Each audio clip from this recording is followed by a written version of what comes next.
Hey, this is Samantha, and welcome to Stuff Mom Never Told You, a production of iHeartRadio.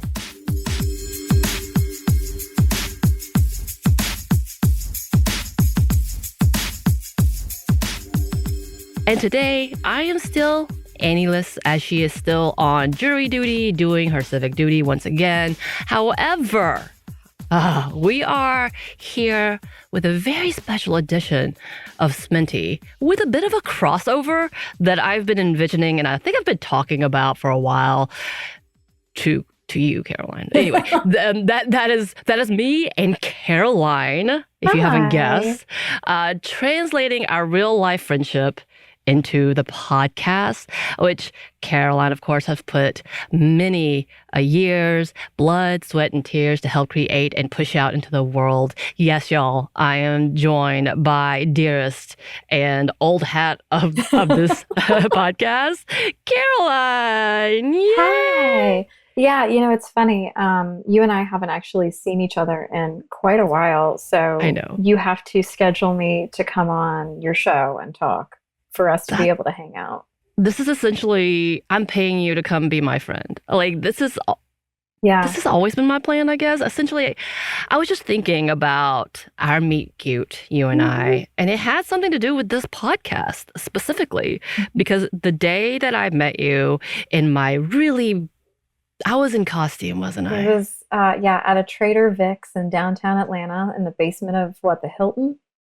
I think it's Hilton, and for those of you, I think Trader Vic's is like a national-wide chain. Yeah. But it's a huge significance for Dragon Con, which we've talked a lot about on this show. My nightmare. Your nightmare, Annie's love. Yeah. And honestly, her Hunger Games and trying to get everything worked out. But it is like the pinnacle of that con, I guess. And friends of ours who also love Dragon Con couldn't be there that year or something. And this is in our young adulthood. So when we were actually doing things. Right. When I was actually doing things. When we left the house. Yeah. When we left the house and had adventures. Mm-hmm. Caroline, we had adventures. We did. Yeah, but anyway, like I had dressed up because they were like, they would disown us or be angry with us if we didn't. You didn't dress up. No. And they still talk to you. But like, I was like, okay, I'll be the really cliche schoolgirl, Asian schoolgirl. Yeah, you did that. I did. There's a lot of shame. It's fine. Let it go. But not a regret. No regret. Karma snatched your ass immediately because didn't you get a flat tire on the way? Yeah. I did. And I was stranded at the varsity with two of my friends, one who dressed like Khaleesi, the other one I believe was like old country for like, old men or type of thing. And me in my Asian girl outfit at the varsity. And by the way, not to put any sexist tropes on it, but the dude did not know how to change the tire. So that was even funnier because everybody expected him to be helpful and he was not. Yeah. We had other friends to come pick us up. But that was the night that you and I met in my glory. And you found out that I was co-hosting a podcast with your best friend's sister. Yes. It was such a moment. And from then on, history has just turned out this way. Yeah. And now you have to bring me on your show to talk to me. And now to hang out with you since I haven't seen you in 6 months. But that's what has it? Oh God, it has. I don't know. I'm just making that date up. It has been since July. And has it? I was just lying. But that's what happens. You and I both became homeowners during the pandemic and we've crawled into our little holes. It's true. It's true. It's quite funny because apparently I want to be Caroline. I have done everything in succession to you, including buying a home, which is hysterical to me. I'm like, I swear to God, I'm not single white femaling her. I'm not white, but you get the gist. And then following you on the show and all of that as well. And I think it's funny because we just mesh really well. Yeah. And at the same time, I think you're one of the few people who keep me in line, like generally. And I'm like, oh. Happy to do so. You do so well. And I miss you. Yes. And I also was thinking about the fact that, adulthood, adult friendships, after like hitting past 35. We don't even have kids. We don't even have kids, but it's still pretending like we do and don't ever leave the house. Like we're so busy. But yet, I mean, I have Peaches. I'm still trying to get you to get a dog. feel like you need this. We want a dog. Everybody's bullying us about getting a dog. We will. We just have to like build a fence. Girl, I told you my roof has You been got a fan. destroyed. Not really. That's I like me know. being dramatic, but we have to get a new roof. I mean, it's affected. Like your roof isn't. Hmm. And you know what? God, y'all, we're going way off track. But We'll get I also back. have a little. I found a leak in one of my ceilings, but it wasn't the roof. And I was like, how am I literally following Caroline's Yeah. footsteps? You had the tree thing, and I'm like, I got a tree thing. Let's Hmm. let's be friends We're more. gonna cut. We're Help gonna cut me. down all of the trees so they don't hit our house. We're gonna replace our roofs. Oh God. Anyway, yeah. So this is our livelihoods as well as our friendship. Essentially, this is our friendship. What you're hearing, the muddled up trying to catch up on, is our friendship, I but know. usually over drinks. So welcome to this insight. But I'm so excited to have you on the show. Welcome, Caroline. And I'm excited about this conversation. Excited in like a dreaded, excited. And it was kind Yeah. of funny. I love that I sent you a text being like, hey, I know this is really odd and I know it's been a minute, but do you want to come back on and talk about this subject with me? In which you were like, what? As in, like, you had done well in stepping away, not from the issues necessarily, but being drugged down by the Well, issues. I think didn't you text me the day that it got the abortion ruling? And we'll back up. Yeah. Didn't you text me like the day it got overturned? And so I hadn't even seen the headline yet. Yeah. It was soon after. It was very soon after. Yeah. Like, So everything is very fresh. I keep up with stuff, but I do have a 9 to 5 now. I So love like that. 9 to 5 concerns keep me Yeah. busy. I love that. Well, obviously, because if any, we have a lot of loyal listeners that have been with the show from jump or have been with so many years Hmm. or familiar with you. So can you let the listeners know what you've been up to and how you Oh, are? yeah. Hi, everybody. It's your old pal Caroline. What I've been up to, how far back do we want to go? So That's on you. I was born and Oh, Lord. um no, I left Unladylike in 2022. So the same year I bought a house. I left, It's a big year of change. yeah, left my job with Kristen, which, we started, as y'all know, we started Unladylike after we left Stuff Mom Never Told You. And I have been working as a communications consultant since then. Hmm. And yeah, that's it. That is. You've done a lot. If you haven't, and I know many listeners still follow you on Instagram and all the social medias, except for TikTok, because Caroline refuses to have TikTok. It's Fair just, enough. Fair please, enough. please stop making me join things. It's fair, but you could leave Twitter and come to TikTok instead. Well, I'm not, so I haven't deleted my Twitter profile. It's still up, but I'm not on there. Instead, I made the mistake of joining Threads, and I call it a Oh, mistake because I'm not really a doom scroller, oh, but something on Threads, like even if I'm not reading doom scroll news kind of stuff, I just cannot stop. It grabs into some part of my brain that is like, just keep reading these people's yeah. random stories that you don't really care about. So is it like MySpace coming back to life? No, I mean, it is Because I Twitter. don't do Threads. Okay. No, it's just a Twitter like copy and paste. Oh, but Threads is Instagram, right? Yeah, Threads is None of these owned, are sponsors, by the way, y'all. I'm just trying to figure this out because that's the one thing I refuse to do. Threads is owned by Instagram, and so it's funny when I left Unladylike and knowing all the things and having opinions about the things was no longer my job. Yeah, I fell off of Twitter so fast. Girl, I used to be so online. I knew I all of the know. things, and You did. I would be so deeply embedded in whatever Twitter drama was happening every day, and I would bring it to Kristen, and she would be like, "What?" Yes. And now I'm that person. Now I blissfully have no idea what's going on. I mean, especially Twitter. Like, who even wants to know what's Yeah. going on over there? But yeah, I don't know, the memes. I don't You don't. know the weird jokes. I don't know the main character of the day. I feel like our friend Matt does a really great job in trying to keep us up with the Yeah. memes because we Matt definitely sends get us a memes. lot of messages with things that I'm like, okay, Yeah. okay. That's a we have And at least 2 or 3 friends who keep us in check. yeah, I would say our friend John too, who we met through Matt, also does a good job. He messages me all sorts of silly things. I didn't even know Celine Dion was singing at the Olympics until he I feel like that's sent such a John something. Cody thing. Y'all, sorry, these are inside looks at our friendship once again. Yeah, so she is obviously online still, Instagram, and you can see her adventures in gardening. Oh I God, yeah. find that hilarious. But you've always been really good with plants. Well, no, that didn't start until the pandemic, and I needed That's something to fair. care for or do. Careful. Care about. So yeah, I lived in an apartment in downtown Decatur and just started buying all these plants. And then once Joshua and I started dating, and he's super into it, that man cannot have a casual hobby.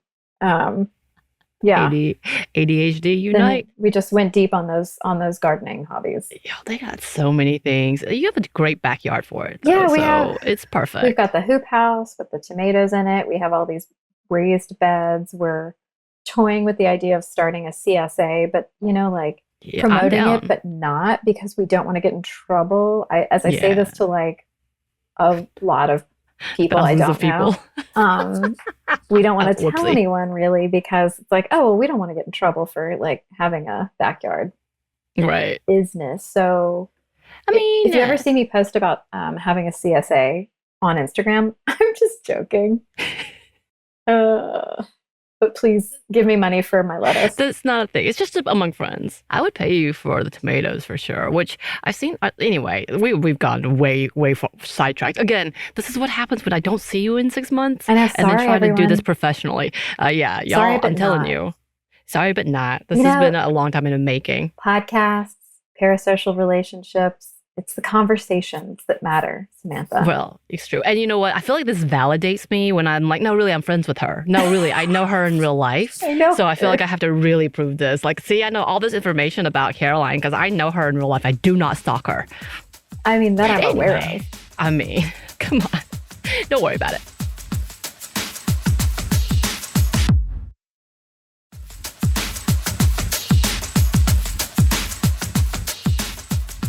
I do want to put a date, obviously, because things are ever changing, as we've already said. Yep.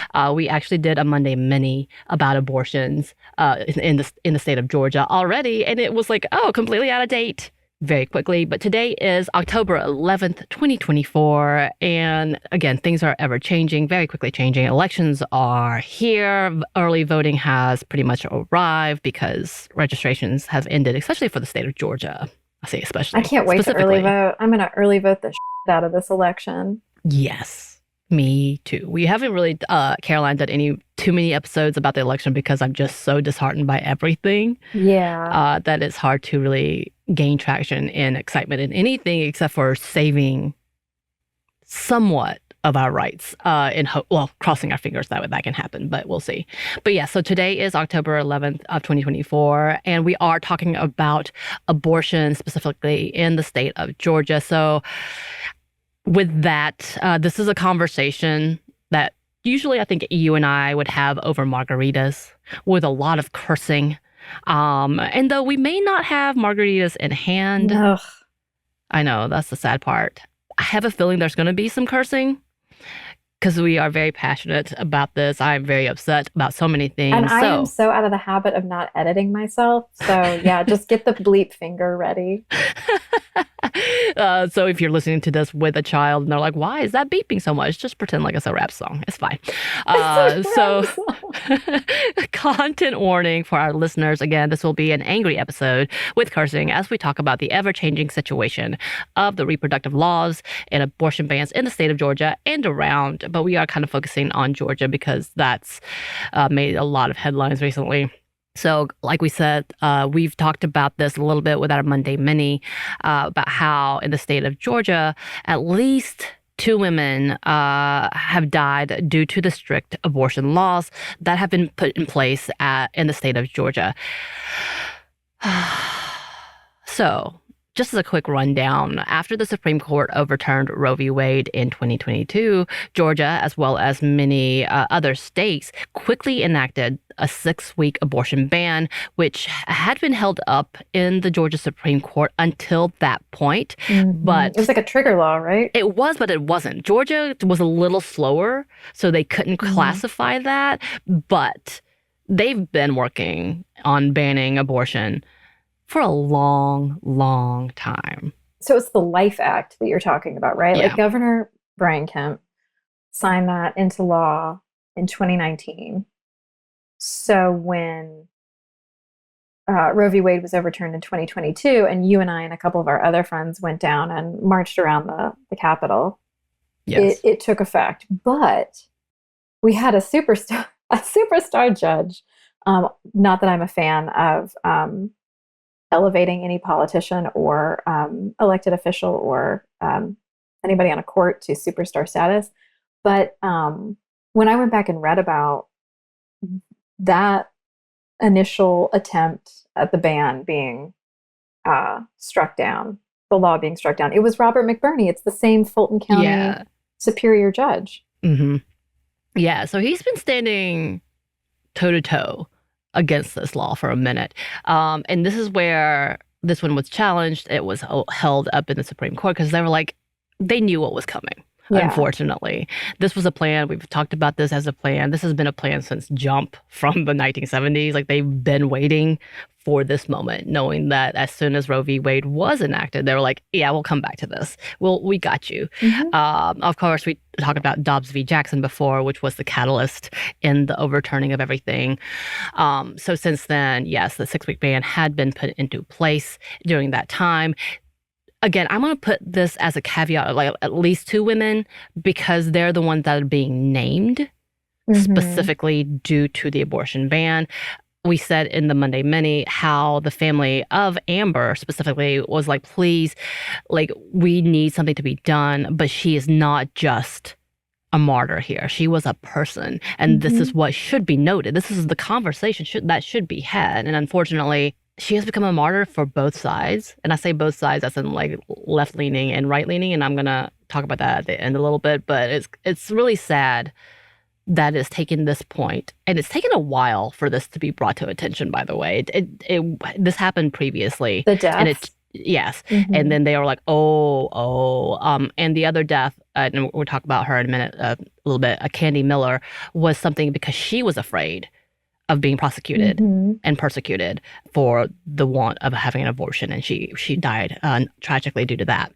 So again, since then, many states across the country have been putting more restrictive bans as well. States like Texas, Tennessee, and Idaho, and I'm sure that's just 3 out of the bucket, are using criminal charges for those who might go across state lines to access abortion care as well.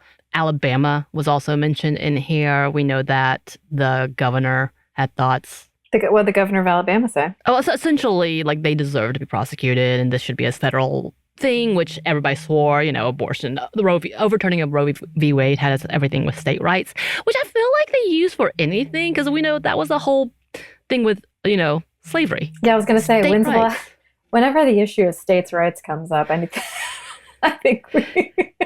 think we know what's happening, right? Need to, be careful. That's the biggest, side eye. But we know that's that level that they talk about, except for state rights. They want to overreach and say, but that state doesn't have that right, only if it meshes with our state. So we know that's happened as well. And then there are states that are trying to protect abortion access by putting the issues to vote for the people, including Nebraska, Arizona, Florida, Colorado, Maryland, Missouri, Montana, Nevada, and South Dakota. So I believe Florida, DeSantis is trying to fight against that. I'm not sure if he was able to. I probably should have looked that up more, but whatever, because I don't like DeSantis whatsoever. But he was really anti putting this on the ballot. He's like, no. The people don't understand. The people don't understand. Hey, I mean, he sounds like a traditionalist to me, because that's what the founding fathers thought too. Which is why we're in this mess. The people don't understand. So in the state of Georgia, that is not an option. At one point, I thought actually there was a conversation about putting it on the ballot, but I should have known better because Kemp, what? Never. He doesn't trust the people, which is kind of ironic. See, that's the thing. I'm trying to bleep myself. These bleepity bleepers won't put it on the ballot because they know that in this country, like poll after poll, study after study have shown just how quote unquote popular abortion is, that it has the support. Right. To remain legal. But anyway. God, exactly. It's like companies that don't want to survey their employees, you know? It's like, right. Yeah, because you don't want to find out how terrible you've been doing. Right. On top of the fact that if people do find out how terrible you are doing, you don't want to answer for it. So instead, you're just going to redistrict everything in hopes that you'll win. Or just put in MAGA, like conspiracy people, to go ahead and say, yeah, this election was invalid, which has already been rubbed in the state of Georgia. Oh my God. Have you anyway? Been reading about Melania's memoir that she I only saw parts of it and I'm like, what?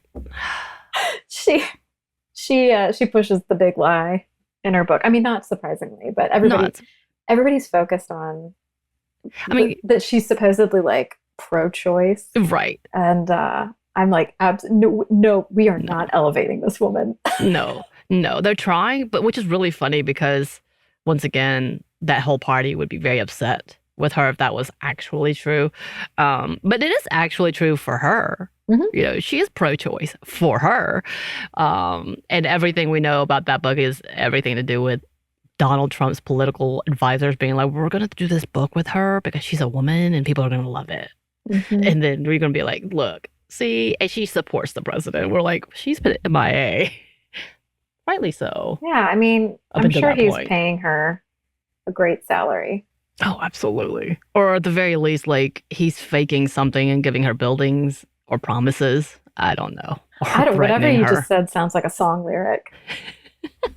Buildings and promises. You know. This is bad rapping. Do we need to talk about the headlines, Samantha? But yes, so in the state of Georgia, this is not an option. Putting it on the ballot was like, no, we're not going to let the people vote for this.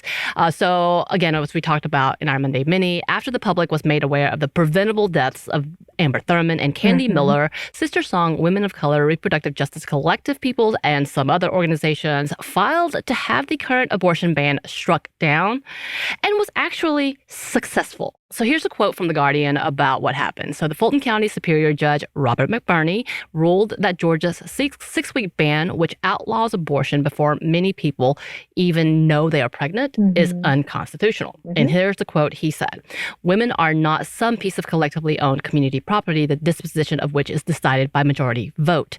McBurney wrote in his fiery 26-page opinion, "Forcing a woman to carry an unwanted, not yet viable fetus to term violates her constitutional rights to liberty and privacy, and even taking into consideration whatever bundle of rights the not yet viable fetus may have." So he was all about it. He jumped in and was like, yeah. And he even says very pointedly, this is obviously geared and subjected to women only. Like, calling it out. He actually says that. Can we, like, cross-stitch his whole ruling on a pillow? Yes, please. Really I feel like that should have been. Everybody I know celebrated to this end. I'm not going to lie. I just sat and held my breath because I was like, I was super stoked. I know. I felt the same way. I looked at my phone and I was like, oh, yes, some good. So this is great. I love good news. Good for Georgia, you know, and I follow Sister Song, I follow Feminist Women's Health Center, and they were all posting about it. And I'm hearting every post like an old lady at home. Liking it. I'm like, yes, this is fabulous. Can't celebrate too long because what's going to happen next? But So here is Governor Kemp's ironic statement, which I kind of said about earlier, hinted at about this ruling. He says, once again, the will of Georgians and their representatives have been overruled by the personal beliefs of one judge. Irony alert. Right. Protecting the lives of the most vulnerable among us is one of our most sacred responsibilities. And Georgia will continue to be a place where we fight for the lives of the unborn. All right. I love, again, he makes no statement. I'm sure he did try to play into like, oh, yes, these women's deaths are unfortunate. However, again, that whole level of like one Georgian. And I'm like, are you saying this? Who is checking your speech? I don't know. I mean, and it doesn't help that anytime anybody talks about the unborn, I just think about the undead.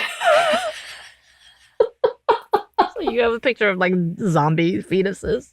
So that all went down. And with that temporary victory, here's some of the responses from the advocates. A statement from Monica Simpson, who is the executive director of Sister Song Women of Color Reproductive Justice Collective. She said, "Today's win was hard fought and is a significant step in the right direction towards achieving reproductive justice in Georgia. We are encouraged that a Georgia court has ruled for bodily autonomy. At the same time, we can't forget that every day the ban has been in place has been a day too long, and we have felt the dire consequences with the devastating and preventable deaths of Amber Nicole Thurman and Candy Miller. For years, Black women have sounded the alarm that abortion bans are deadly. While true justice would mean Amber and Candy were still with us today, we will continue to demand accountability to ensure that their lives and the lives of others who we have yet to learn of were not lost in vain. Black women have remained at the forefront of the battle for our reproductive freedom, and today's victory is historic, powerful, and just the beginning. We know the fight continues as anti-abortion white supremacists will stop at nothing to control our bodies and attack our liberation. We are ready for them and will never back down until we achieve reproductive justice, the human right to maintain personal bodily autonomy, the human right to have children or not, and raise them in safe and sustainable communities." So that was her response. And yes, it definitely was one of those like rallying and remembering type of speeches. We had a statement from Alice Wang, who is a staff attorney at the Center for Reproductive Rights.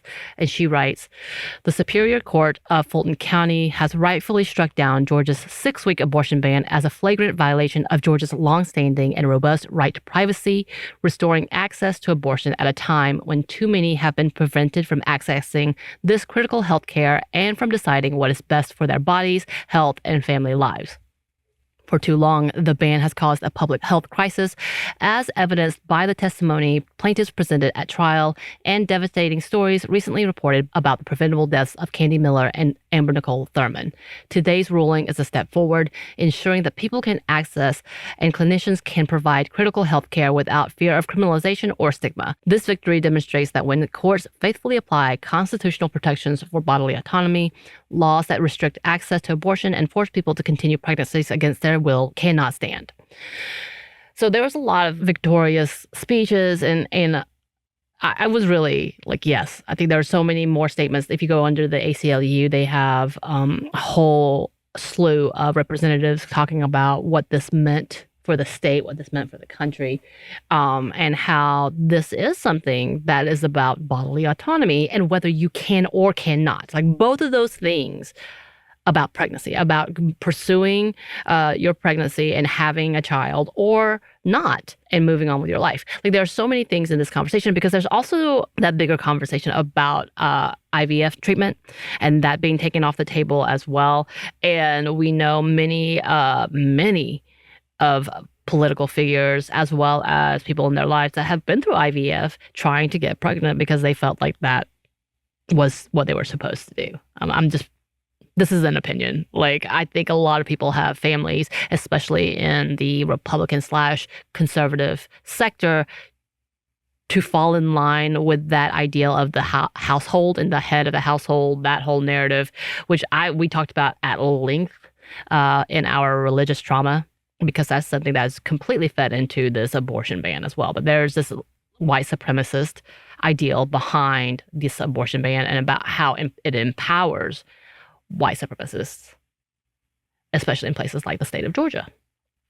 Mm-hmm. So there's definitely a deeper level of conversation. Mm-hmm. We had a moment of victory of like, yay, look at this. Georgia, which is giving me whiplash. Georgia is an amazing area when you want excitement, with whether we're talking about the election, as we have done some amazing things and done some awful things, as well as talking about like the way the community and its population has grown in such a different way than 50 years ago, which we love to see and would love to see more of.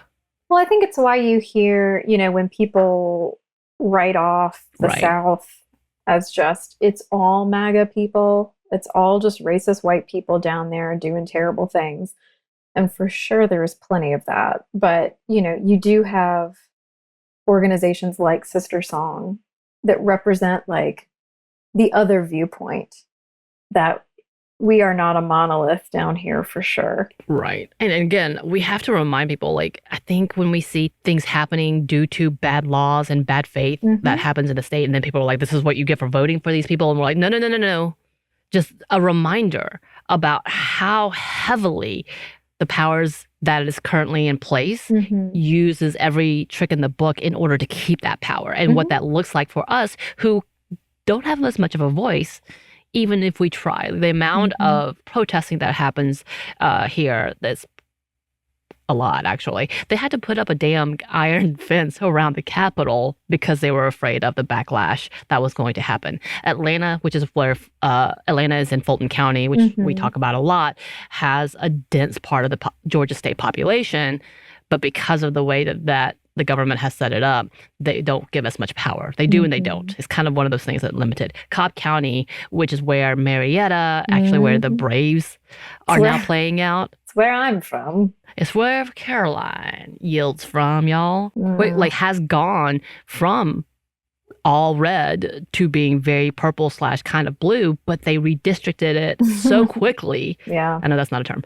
That again, it would make your head spin what is happening in that level. So when people want to throw out that term, like that phrase of like, this is your fault because you voted for this, that's not always true. And the people who are suffering are those who are trying to change it. Yeah. Much like the Black community, which is how things have changed to begin with.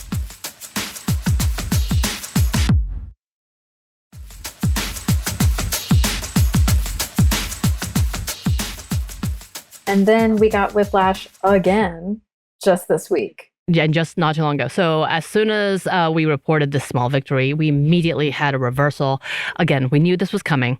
From the same Guardian article, it says, Georgia's Republican Attorney General, Chris Carr, quickly appealed McBurney's ruling. On Monday of this week, only one judge dissented in part from the ruling to reinstate the ban. One judge did not participate, while another had been disqualified from taking part in the case. And this is what they wrote. Fundamentally, the states should not be in the business of enforcing laws that have been determined to violate fundamental rights guaranteed to millions of individuals under the Georgia Constitution.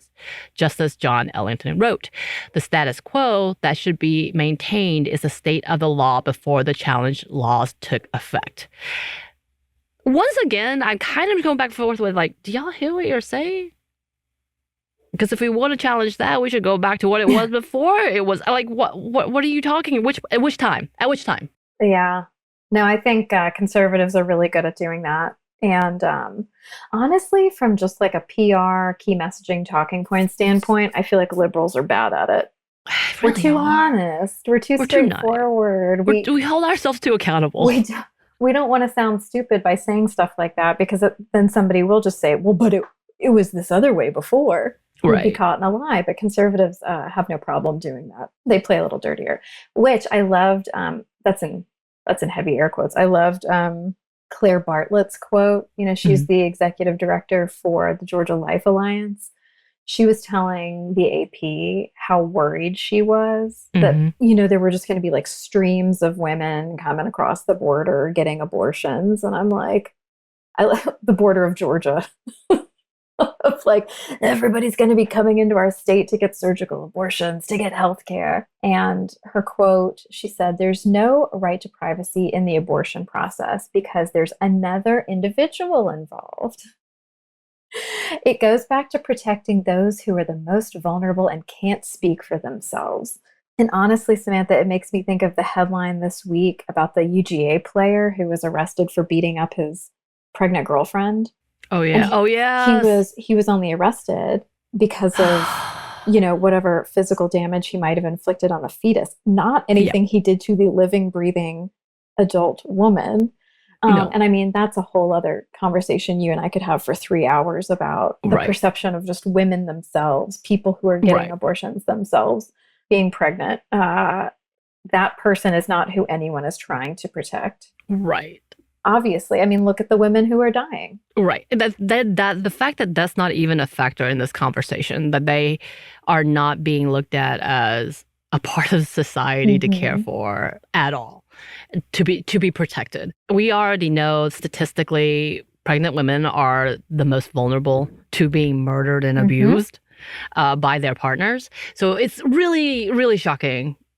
No, it's not. And I say that sarcastically, that they are so quick to ignore this.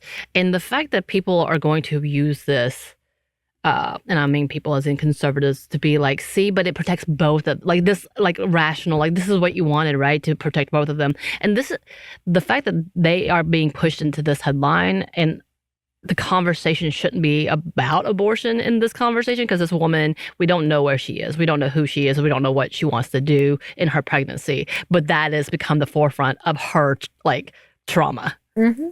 Instead of the fact that, oh, I'm being abused by this man, which happens a lot, which is already hard enough to prove, which is usually not at all punished other than fines and a slight probation. Like, it's just, it's... Everything in my social work brain wants to like crash out over that kind of headline. Even more so, Caroline. So I was making you listen to a TikTok because you won't go on TikTok. Oh, well, just can you please, people, if there's something on TikTok you want me to see, just find a different way. Post it on Instagram so that I can see it. They do. Well, not, but anyway. You don't. I don't. Anyway. I don't do either, actually. But anyway, so Jessica Valenti, who has become a giant voice within the reproductive justice world, releasing a book, by the way, which I want to pick up. I'm excited about. But she was talking recently that and I don't get on TV, so I don't watch ads, if at all possible. I have become that person. I'm like, ads are awful. I said ironically on a podcast that has a lot of ads. She loves ads. And it's not my fault. And meal kits. Yes. It's been a minute. Anyway, and I apologize to those who complain about the ads. It's a lot. I know it's not our fault. But anyway, moving on. So in this ad, the Susan B. Anthony Foundation for Pro-Life America decided to put out like $500,000 in this ad campaign, in which they take the deaths of these two young women and state that it is because of the Democrats / left-leaning people who have catastrophized and dramatized these bans into scaring women to dying. Essentially, that it is their fault for making it too big of a deal. And then they try to go in and say, no ban says that women cannot go for care if they're in danger. In which my response was, these women went in for care and the doctors refused. Yeah. Because the Georgia state laws are unclear, and they have already seen people being prosecuted for just accidental miscarriages. Right. So they already know that there's a possibility they can be convicted if the political system decides to turn it that way. Also, as well as the fact that right-leaning medical staff feel like they have the moral high ground to judge a woman to be sentenced to death. And I'm putting that in my own terms. The Amber Thurman situation was horrifying to read about. Just like the layer upon layer of just absolutely shitty, subpar care that she received. I mean, setting aside the fact that they delayed the DNC because we need to make sure that it's okay. You know, then giving her the blood pressure medicine, and then that affected blood flow to the area where they would do surgery. It's a mess, and it's a horrifying, tragic. I was going to say side effect of these laws, but it's something more direct than a side effect. I mean, it's definitely a result of. Yeah. of these laws. And we already know of the case of the woman who went in, had a miscarriage with an actual, like, she was trying to get pregnant. She was trying to start her family, but had a miscarriage. They refused to help her. She went home, like, to an unviable fetus, went home, delivered this miscarriage, and then they charged her for murder, even though it was proven that it was a miscarriage. Like, and they had to go through this whole thing. Like, this is a constant thing. This is not the only case that we've seen. These are just one of the many cases. We've seen the case in which the woman got into a fight, got shot, lost the fetus, and then she got charged with murder, endangering the child. Like, this is that conversation, that bigger picture of what is happening, who is controlling this narrative, and who is controlling fetuses and uteruses, essentially, is what's going down. And the fact that they had the audacity to spend money to put onto TV, to be like, hey, this is the leftist's fault. Don't blame us. It's not because of a bad rule or the law that we are literally forcing women to carry a pregnancy to full term, whether or not they want to or not, as well as not supporting them during or even after the fact. Like, there's so much to this conversation that's like, wow. But with all of that, we're here today with trying to face what's going down. I have a feeling this is going to go up. This is going to try to revamp this conversation, perhaps going back to the Supreme Court. It's definitely going to be a conversation with the elections to come. This has been a battleground for a long time in the state of Georgia. So we'll come back. I know we'll talk about it again. And maybe I can convince Caroline to come back with us. Anytime. If I get to actually talk to you. I know. I'm excited. Yes. And I know we have to wrap up. So Caroline, thank you so much for joining us in this kind of a very hard conversation. Yeah, it's infuriating. It's worse than infuriating. And it's discouraging to see how successful the conservatives have been over the past 50 some odd years, ever since Roe v. Wade first happened. Yeah. It's discouraging to see how effective their campaigns have been. Right. So where can our listeners find you who are not already following you? That'd be odd. Well, y'all, I'm posting gardening pictures on Instagram. Yes. And I am on Threads, but like, what a hellscape. Not recommend? Not doing anything over there, but reading other people's stories. So I just appreciate you inviting me on today, Samantha, to come and talk about the news. I don't really get to do that as part of my day job anymore, as you might imagine. Yeah. So it's nice to talk about important stuff. I'm gonna try to get you back on for more stuff. I'm gonna make this happen. The listeners know I got my ways. Thank you so much, Caroline, for joining us. And if you have anything that you want to add to this conversation, you have information what's happening in your state, if you're one of the states that has it in your ballot, we would love to hear from you. You can email us at stuffmediamomstuff@iheartmedia.com. You can find us on Instagram and TikTok at Stuff Mom Never Told You. We have a book. Find it anywhere that you buy your books. You know, we love a good independent bookstore. And yes, we do have a section about abortion in there. Thanks to super producer Christina, executive producer Maya, and contributor Joey. And thanks to you. Stuff Mom Never Told You is a production of iHeartRadio. For more podcasts from iHeartRadio, visit the iHeartRadio app, Apple Podcasts, or wherever you listen to your favorite shows.